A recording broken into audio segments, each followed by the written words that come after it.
Assalamualaikum warahmatullahi wabarakatuh. Selamat datang kawan-kawan semua di channel Riam Biru. Terima kasih banyak untuk kawan-kawan yang sudah berkenan hadir di channel ini. Dan pada kesempatan kali ini ada satu cerita datang dari Mas Samsul di Jawa Timur. Mas Samsul menceritakan tentang satu kejadian horor yang pernah terjadi di kampungnya. Kejadiannya sendiri itu sekitar tahun 90-an. Nah, pada saat itu, di kampungnya Mas Samsul, itu ada dua keluarga yang sedang berseteru. Mereka itu udah sekitar 10 tahun berantem, ribut gitu ya. Dan sebenarnya yang bikin aneh lagi itu adalah mereka itu sebenarnya saudara. Mereka itu kakak beradik, cuman memang satu bapak tapi beda ibu. Yang satu namanya Darman, yang satu namanya Darmono. Jadi ya kedua-duanya itu selama 10 tahun itu tuh gak akur gara-gara satu hal yang mungkin menurut Mas Samsul, menurut warga desa yang lain, pemicunya itu adalah hal yang sepele, yaitu sebuah caping. Ada topi caping atau topi bapak petani ya, topi bapak sama ibu petani gitu ya, yang dari anyaman bambu itu. Soalnya kenapa tak jelasin? Soalnya dulu pernah sewaktu masih di lapak horor nyebut caping, itu ada yang nanya, caping itu apa gitu. Makanya ya itu, topi petani lah, semacam itu ya. Nah, gara-gara hal sepele tersebut, ya ternyata setelah usut punya usut, caping itu bukan caping biasa. Jadi bapaknya Mas Darman sama Mas Darmono itu merupakan seorang tuan tanah itu dulunya. Dan ya dari cerita-cerita bapaknya, itu saat mereka itu masih kecil gitu ya. Ini pernah ngomong, siapapun nanti di antara kalian yang pakai caping ini, ya kalian bakalan makmur. Katanya begitu. Dan ya di awal-awal mungkin mereka nggak terlalu peduli dengan hal tersebut ya. Tapi begitu bapaknya meninggal, justru hal sepele itulah, caping itulah yang diperebutkan. Untuk masalah hartanya itu kan tadi tuan tanah ya. Mungkin udah dibagi secara proporsional, mungkin udah dibagi secara rata ya, secara adil menurut bapaknya. Dan memang nggak ada sengketa lahan atau apa gitu ya. Semuanya itu baik-baik aja gitu. Justru yang direbutkan itu adalah caping tersebut. Di mana caping itu saat bapaknya meninggal, itu buru-buru langsung diamankan oleh anak pertamanya. Namanya Mas Darman itu. Darmono itu adiknya. Jadi langsung diambil. Nah, si Mas Darmono sendiri itu baru sadar setelah beberapa hari gitu ya, 2-3 hari dia pun baru ingat caping bapak gitu kan. Akhirnya dicariin kemana-mana, itu ndak ketemu. Dan mungkin salah satu pemicunya juga karena waktu itu si Mas Darmono itu sempat nanya ke Mas Darman, Mas Darman, caping bapak mana ya? Gitu kan. Mas Darmannya bilang, lah ndak tahu kok tanya saya gitu kan. Coba kamu cari sendiri, orang aku nggak ngotak-ngatik sama sekali, orang aku nggak nyentuh caping itu, bilangnya begitu. Dan ya sudah, Mas Darmono itu selama beberapa waktu ngubek-ngubek rumah gitu ya, bahkan sampai ke atas, ke genteng, ke plafon gitu, ke langit-langitnya di atas itu dicekin semuanya, gak nemu yang namanya caping tadi. Ya sudah, akhirnya Mas Darmono pun ya ngobrol sama Mas Darman, Mas, aku udah nyariin Mas, tapi kok nggak ada ya caping itu. Mas Darman pun dengan entengnya menjawab, mungkin capingnya terbang kali ya, mungkin nggak ada satupun di antara kita yang bisa memegang atau meneruskan caping tersebut, kata si Mas Darman. Iya kali ya Mas ya. Nah dari situlah Mas Darmono awalnya itu udah bersikap positif. Ya sudahlah, mungkin memang beneran terbang, beneran hilang dengan sendirinya. Namanya juga caping sakti. Karena apa? Yang dipercaya oleh kedua anaknya itu, Darman sama Darmono, caping tersebut itu adalah caping pembawa rejeki, intinya kayak gitulah ya.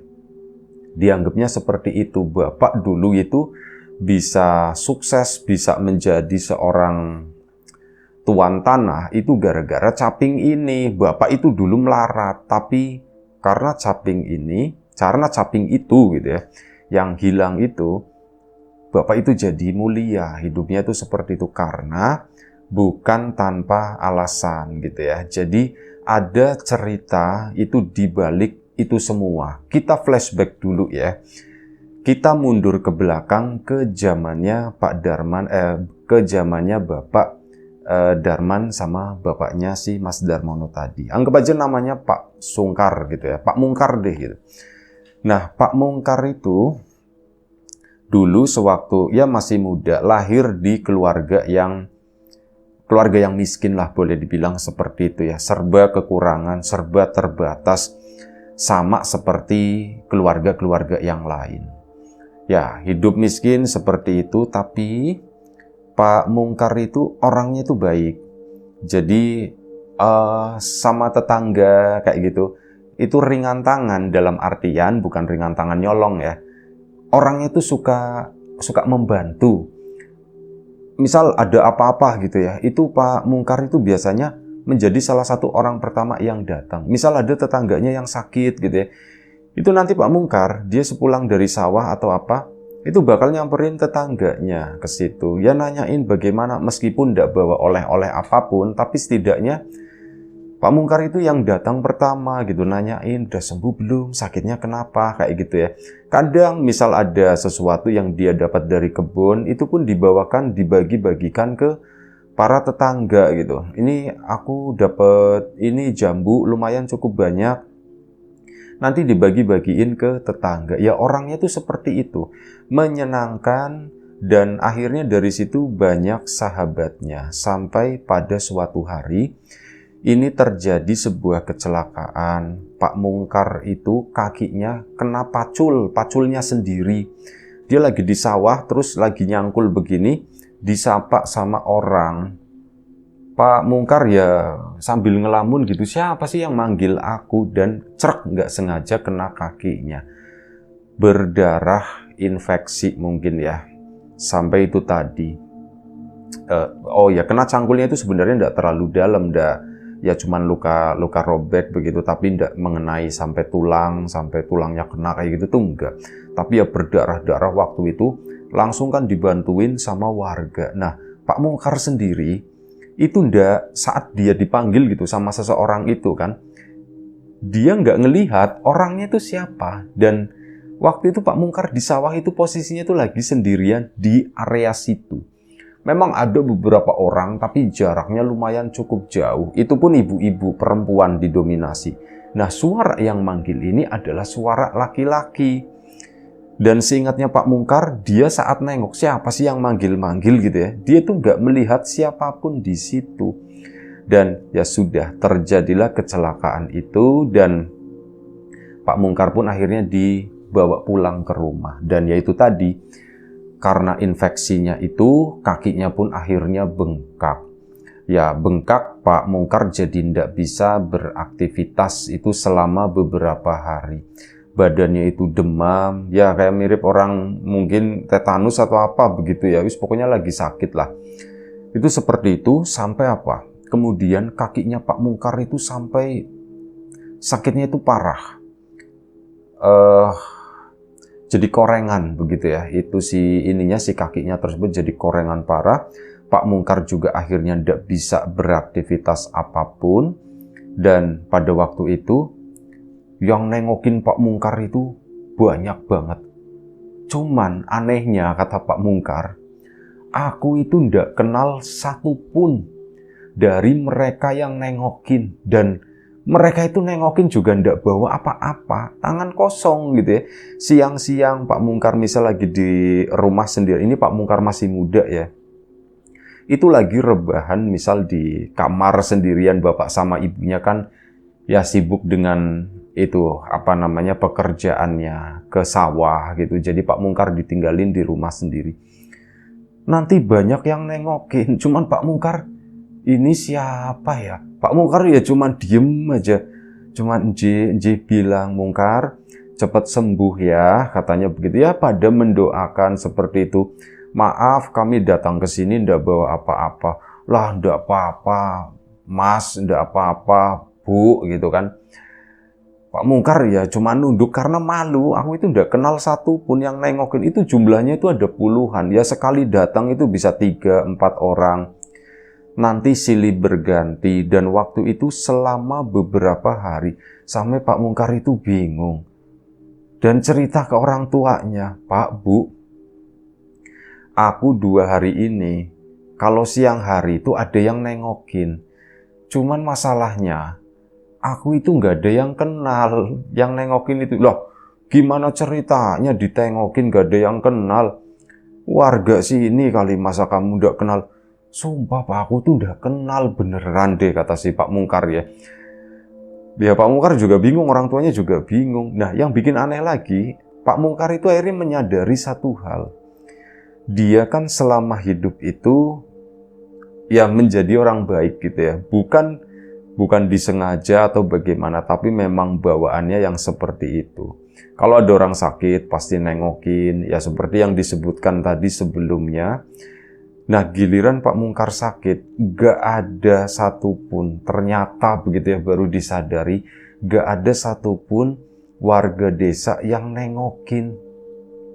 Pak Mungkar di situ saat menemukan titik itu di hari kedua ya, atau hari ketiganya, Pak Mungkar itu sedih banget. Iya ya, aku banyak ditengokin sama orang, tapi aku gak ada yang kenal. Ya mereka nengokin, aku senang gitu kan, cuman masalahnya aku gak ada yang kenal dan mereka yo nengokin gak bawa apa-apa, kata si Pak Mungkar. Malah yang aneh, kok warga sini gak ada satupun yang nengok ya. Mereka itu jahat ya gitu ya. Tapi di satu sisi lagi, Pak Mungkar itu terhibur. Ya, kalau misal siang itu aku ndak dibawa pulang sama warga, nggak dibantuin sama warga, apa yang terjadi aku di sawah itu gitu ya. Mungkin aku bisa kehabisan darah atau bagaimana, pikirnya si Pak Mungkar. Udahlah, kayak bombong-bombongi diri, nenang-nenangin diri, nyeneng-nyenengin diri, supaya udahlah aku ndak perlu membenci mereka yang aku sakit aja nggak pada nengokin gitu ya. Udah, dilupakan gitu hal itu. Yang penting aku ada yang nengokin meskipun nggak ada yang ngasih sesuatu. Dan akhirnya di hari selanjutnya, mungkin di hari keempat atau apa, bapak sama ibunya Pak Mungkar pun nembung. Mungkar, suatu malam ya, Kar, aneh ya, kayaknya kamu kan kalau misal ada orang sakit, orang apa, kayaknya kan kamu duluan yang nengokin. Pak Mungkar itu udah tahu arah bicara bapak sama ibu nih. Dan dia ndak punya jawaban untuk hal itu ya. Aneh ya, kamu sakit udah berapa hari begini, bapak juga udah ngomong-ngomong gitu ke warga. Tapi kok nggak ada warga yang datang ke sini, kata si bapak itu begitu. Ya, Pak Mungkar juga akhirnya bingung ya. Pak, aku juga ndak tahu, Pak. Lah, biarin aja gitu kan. Toh, aku juga ada yang nengokin gitu kan. Meskipun ya itu tadi, Pak, yang nengokin aku ndak kenal. Nah, itu dia karena bapak akhirnya mulai bertanya, kamu ditengokin tapi kamu nggak ada yang kenal, atau jangan-jangan itu sebenarnya warga nengokin tapi nggak tahu nih pandangan kamu, mungkin masa baru kemarin sakit aja kamu lupa sama muka warga. Ya enggak lupa Pak, aku masih ingat semuanya, muka-muka warga sini tuh aku masih ingat semuanya, nama-namanya juga ingat, ini anaknya siapa, silsilahnya aku juga tahu Pak. Tapi beneran yang nengokin itu nggak ada satupun yang aku kenal Pak, kayaknya bukan orang sini.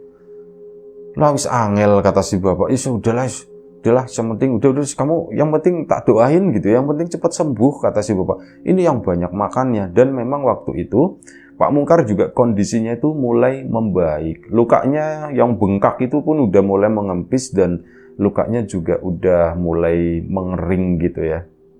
Tapi Pak Mungkar memang belum bisa beraktivitas, jadi gerakannya itu masih terbatas, ya dia akhirnya ya cuman tinggal di rumah begitu aja lah. Nah ini pada suatu malam, namanya orang ke sawah itu kan kadang juga malam hari ya. Waktu itu bapak sama ibunya lagi nggak berada di rumah. Pak Mungkar itu punya adik, cuman adiknya tuh lagi main-main di luar.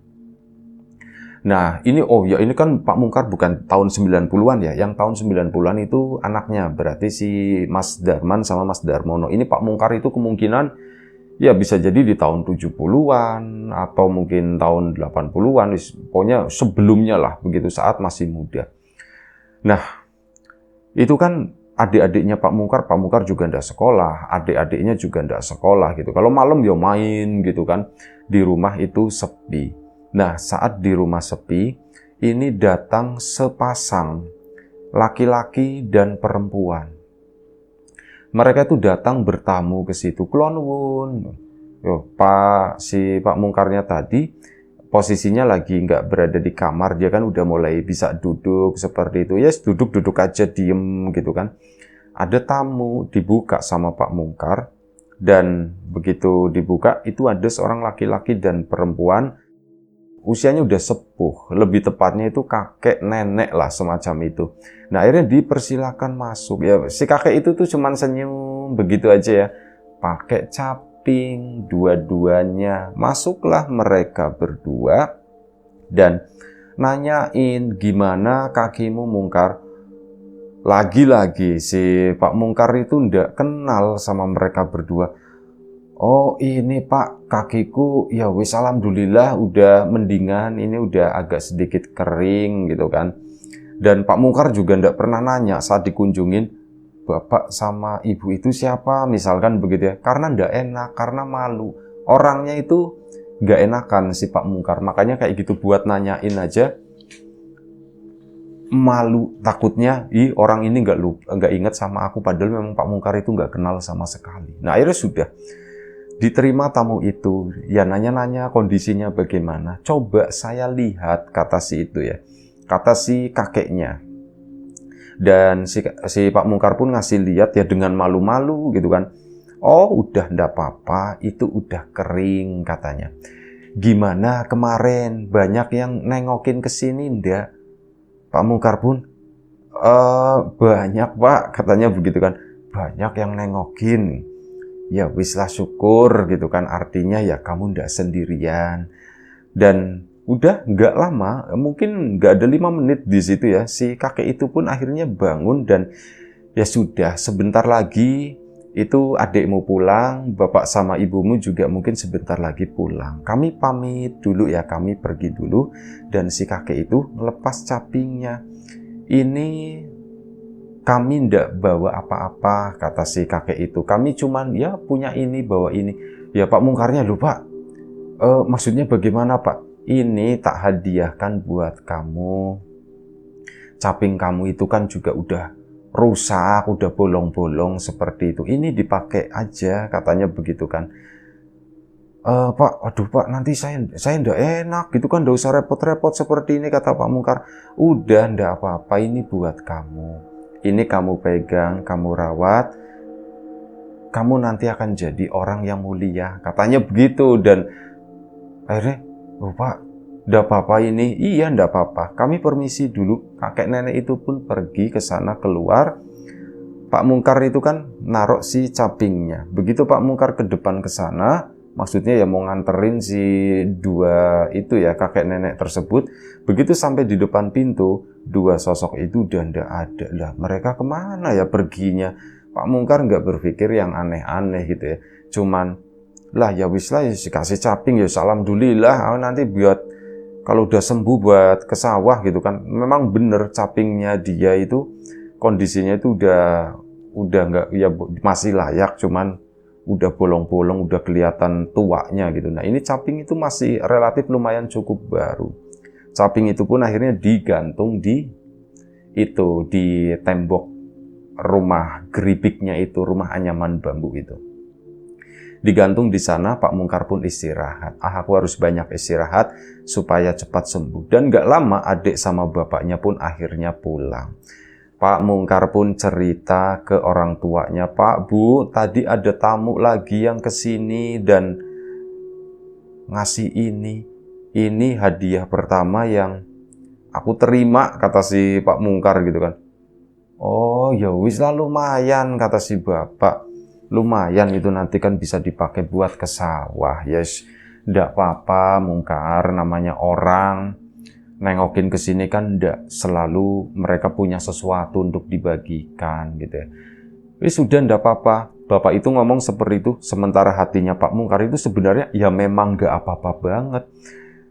ditengokin aja itu udah seneng, meskipun yang nengokin itu aneh, gak ada satupun yang aku kenal gitu. Udah, waktu pun berjalan, keesokan paginya Pak Mungkar itu kondisinya itu udah mulai membaik. Dan waktu itu beberapa hari ya, mungkin hampir 2 minggu, akhirnya Pak Mungkar itu udah benar-benar pulih. Dia pun berangkat lagi ke sawah ke sana.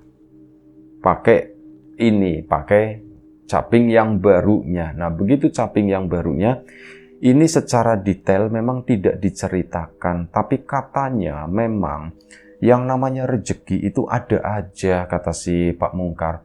Dilalahnya Pak Mungkar itu kan waktu itu dia tuh masih nguli ya. Nah, ini ada orang, ya warga situ, nggak nengokin saat Pak Mungkar, padahal dia tuh disuruh ngegarap tanahnya.